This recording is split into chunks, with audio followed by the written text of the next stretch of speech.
Welcome to Collecting Chaos and the Eternal Mylite Project, number 64 maybe? I don't know. Number a whole bunch. I'll have the right number when I upload the video. I was originally going to show these Alien Legions and some more comics that started with the letter A, but this is Collecting Chaos. And why do I need to show you all of one letter and get them all knocked out? So I decided to go to a different letter, and we're not going to show these. Not today anyway. Maybe next week, or the week after, or 6 months from now. I don't know. I'll show them to you eventually. In the meantime, get this focused a little better. In the meantime, if you want to see the letters I picked out, yes, there's more than one, for the comics that I'm going to show tonight, you're just going to have to keep watching the video.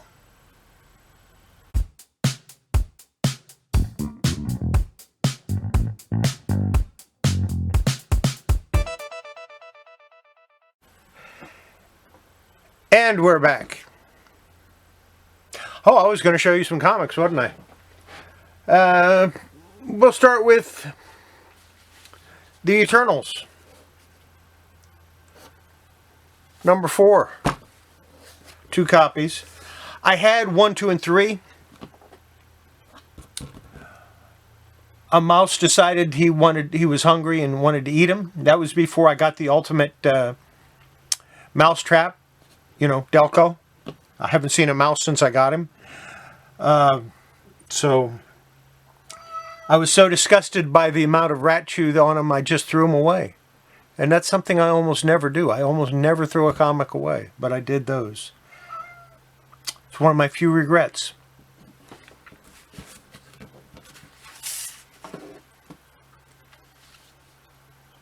Here's number 6. Will I get these again? Probably not. I didn't like the story that much. I mean, yeah, they were good. Yeah, it's Jack Kirby.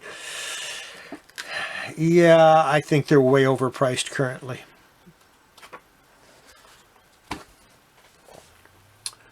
Next up, something completely different.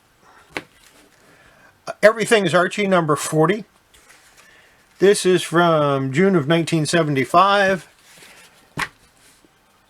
Guess I got to show it some love. It has a bad spine roll, and I don't like spine rolls. We all know I don't like spine rolls. So I'm going to flatten it out, fold it over, put it in a cold press. We'll deal with that. Stick that one over there because it's not going to go with the rest of them. Then I have Everything's Archie number 42. And this one, the cover is detached from the top staple, and it has a tear in it, but I don't know that it's missing any of the, yeah, it doesn't appear to be missing any of the paper, so I might throw a little tape on that and fix the spine roll on this one too, but it's also missing a big gap down here, so it's not worth anything, but yeah, practice. And I have the Falcon number 4. I don't think I've ever had 1, 2, and 3.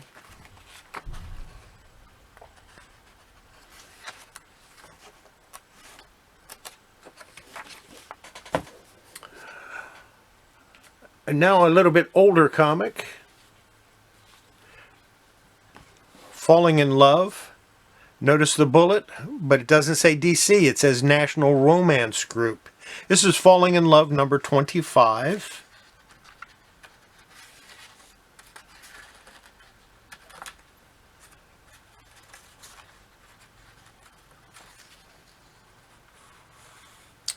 And it was published in March of 1959. And I'm going to find out who did the story and art for you, and I will put that in the description if I can.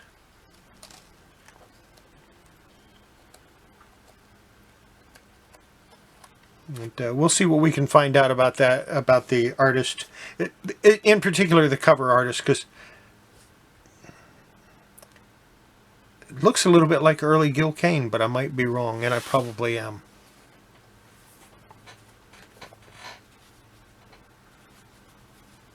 What's next? What's next? What's next? Fantastic Four, number 44. This is a subscription copy.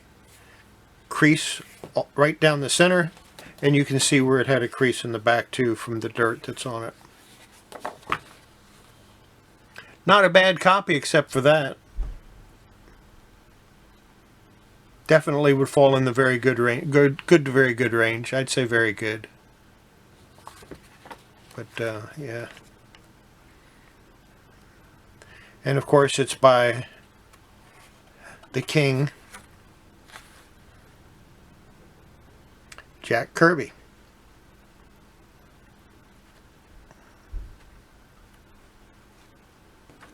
Reintroducing Madame Medusa.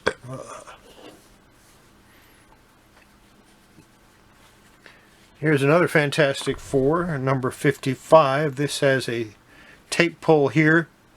Was done before I ever received the comic. It had tape all along the spine down to here, but that fell off long ago.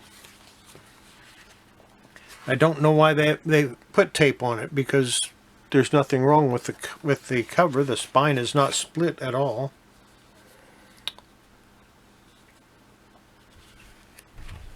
Looks like it has a really old water stain on it. Am I going to try to clean the cover or get the little water stain out of it? Nope, not going to mess with it. It's only a Fantastic Four. I don't care about those too much. Here's another Fantastic Four, number 75. This one is in much worse shape. It also had tape on it, but it was for good reason. As you can see, it has a spine split that goes halfway down.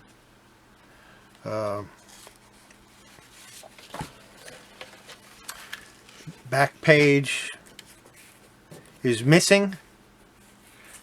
It's completely torn out. So this is always going to be an incomplete book. Even though the story is complete, the book is incomplete.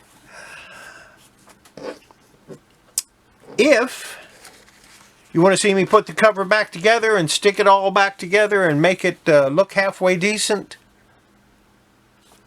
put it in the comments. Put it in the comments below. I don't have a problem with working on this as a book. In fact, yeah, put it in the comments below if you want me to work on this book, and I will. I can't replace the back page. Sorry, that's gone forever. Fantastic Four, number 204. I don't really collect Fantastic Four. I just have some laying around. And here's number 205 in well-loved condition.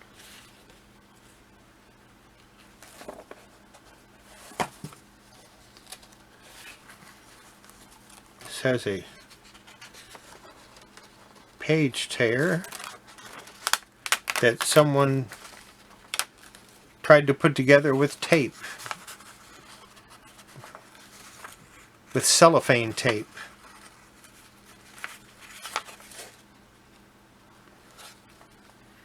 Why didn't they just leave it alone and let me fix it when I discovered it? But it's also missing, looks like it's also missing a page. Or is it? Nope, that page is there.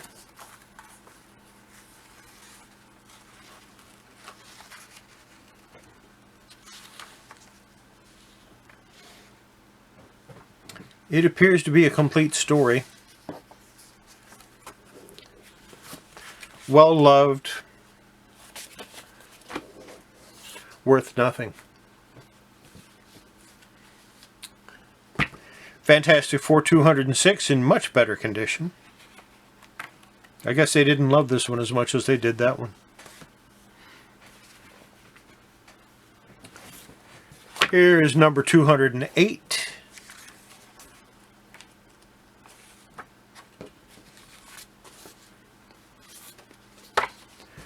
222.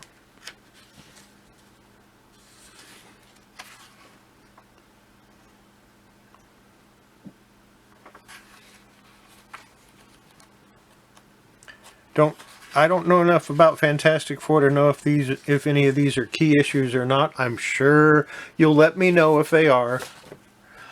240.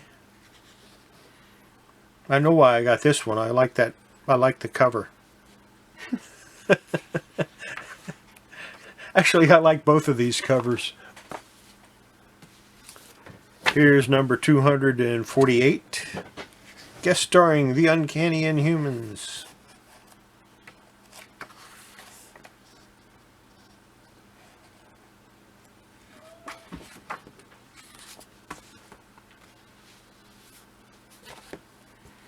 Number 256, a little bit worse for wear.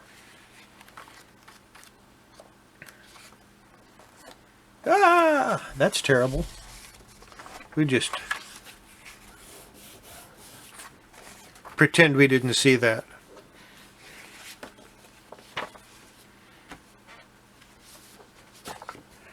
Number 260, well into John Byrne's run.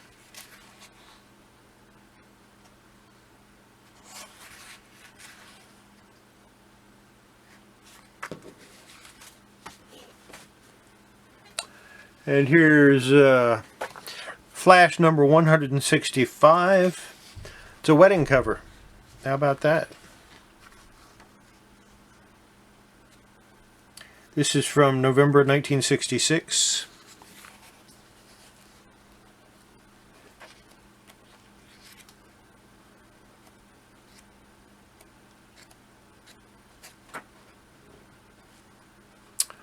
Art by Carmine Infantino and Joe Gaila. John Broome story.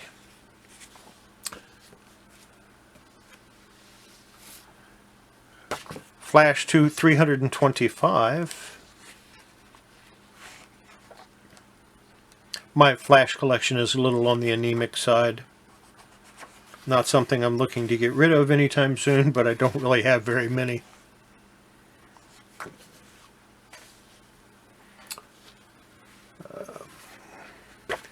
Famous TV Fun Day Funnies. Number 1.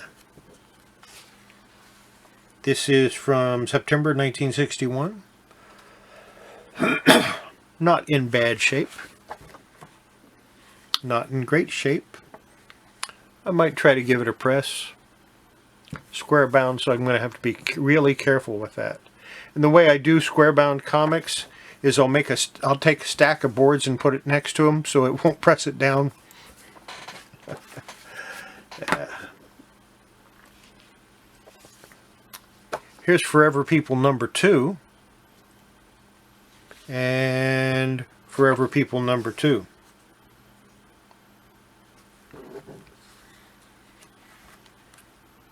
I don't know why I don't have number 1. I thought I did. Discovered that instead of having number 1 and number 2, I had 2 number 2s. Anybody want to trade me a number 1 for a number 2? I didn't think. Okay, this is going to look a little quirky because, and it might cut me off mid-sentence earlier. If it did, it's because my camera decided to turn off. So I had to reshoot a good portion of this video. Here's Forever People number 3.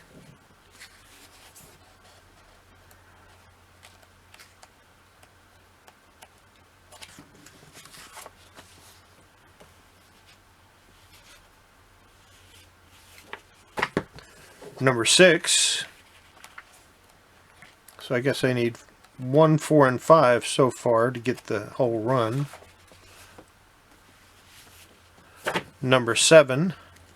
Not high on my list of priorities to get, but you know, if I see them at reasonable prices, I'll pick them up. Number 8.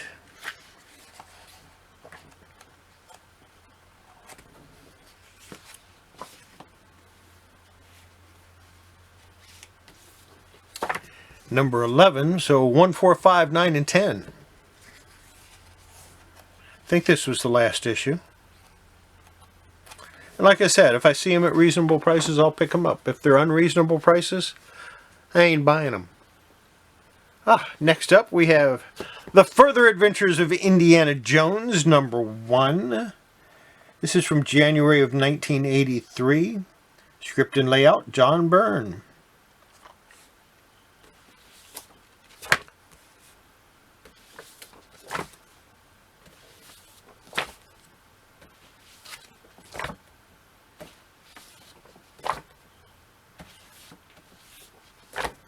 Yes, I have 7 copies of Indiana Jones, number 1.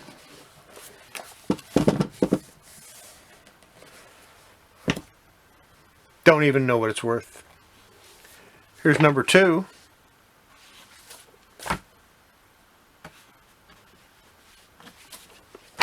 That's it, I only have 3.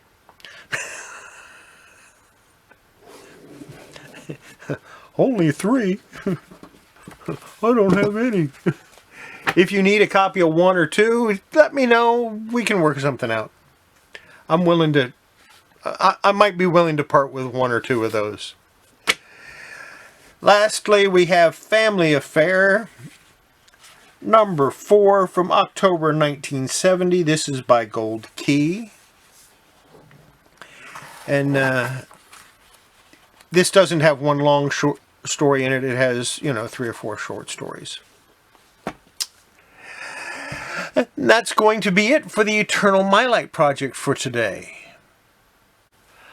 I mentioned earlier that this was missing the last page.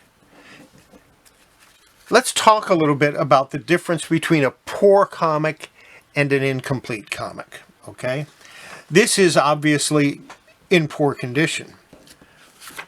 If you send it to CBCS or CGC, they're going to say it's incomplete because it's missing that last page.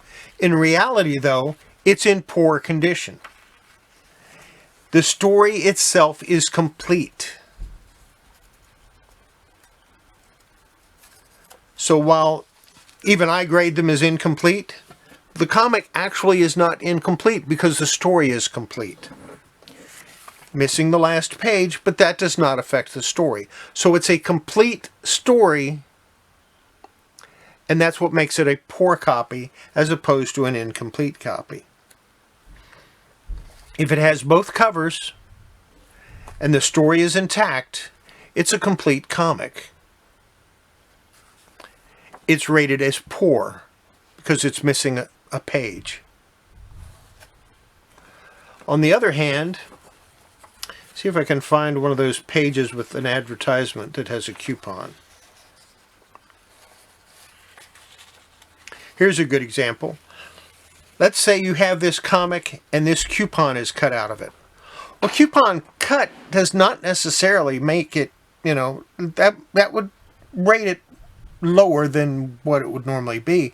But if this coupon is cut, not only would it rate it as lower grade, it would be incomplete because it would affect the story. And that's the difference between an incomplete comic versus a poor comic. A poor comic can be incomplete in the number of pages and what's in it, but complete because it has a full story and both covers.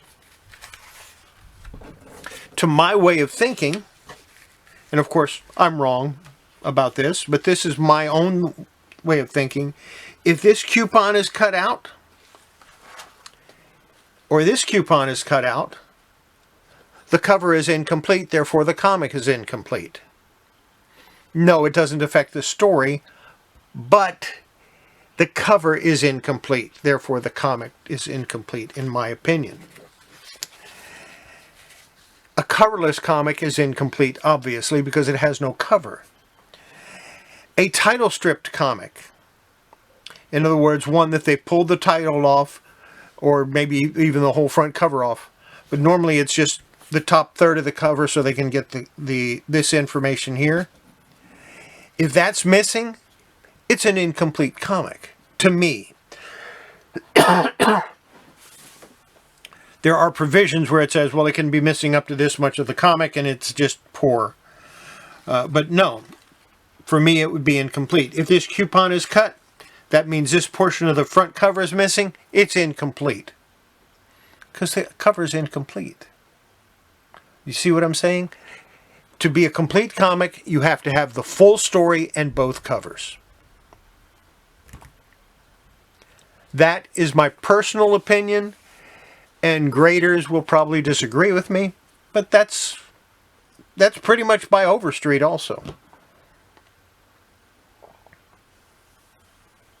Anyway, like I said before, if you want to see me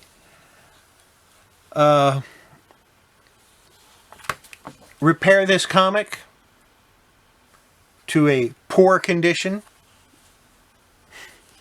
remember, missing that last page, put it in the comments and I will work on it and I will show you the results. This one, however, this is a really nice copy. And I think I want to use this one for my thumbnail. That ought to keep people from coming in. Just out of curiosity, I want to see if that keeps people from looking at the video thinking that it's all about romance comics, even though it isn't. Romance comics are hot. Romance comics are expensive. I don't know how much this one's worth, but in this condition, maybe a fine plus, I bet you it's not a cheap comic. Anyway, that's it for this video. I hope you enjoyed it. Maybe saw a few things that you're interested in. I'm not particularly interested in keeping Fantastic Four. I might be willing to part with those. Of course, I'm willing to part with some of the doubles that I have of the Further Adventures of Indiana Jones. So, yeah, if you're interested in those, let me know. In the meantime, make sure, before you handle your comic books, wash your hands. It's good for your comics. It's good for your health. And we'll see you next video.